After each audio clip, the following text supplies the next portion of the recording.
Um, there is one post recently, a rather controversial one by Vitalik. He posted on Reddit at the start of 2022. That was also right after another hack. He said, why the future will be multi-chain and not cross-chain. There are fundamental limits to the security of bridges that hop across multiple zones of sovereignty. And he linked it to a tweet, you know. So, I mean, there's a lot to unpack in that Reddit post. Yeah. It was a while ago. What are your guys' thoughts and opinions? So, I mean, he's absolutely correct, of course. But, It's Vitalik. you know, I thought there was a second step missing, right? Which is like, so how do you deal with that?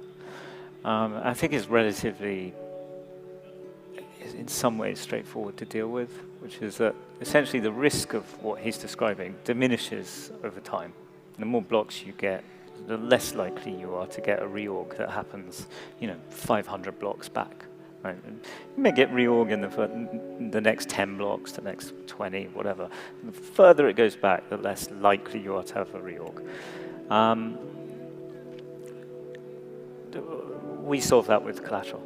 Right. It's like very simple. Right? I think he was talking about like the 51% attack, like because on a chain, let's say Alice sent Bob something on chain X, and then that chain X was 51% attacked. After, say, Bob sends from chain X to chain Y some token that's native to chain X but wrapped in chain Y.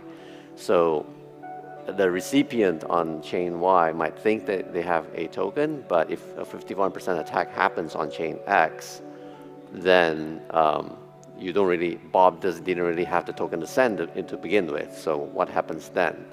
So that was a very interesting way of him writing very cryptically. This still exists even with if you have cryptographic proofs that something happened on a chain. Right. It's like you would still need to wait a very long time. It's a question of how you deal with, to be certain that there's no, potential for chain reorganization.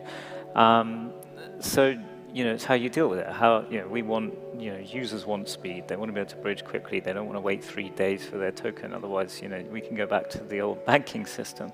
It's a question of how do you ameliorate that risk. Our approach is that you lay off that risk on someone that wants to take that risk, and that's, to me, I think that seems sort of fairly logical.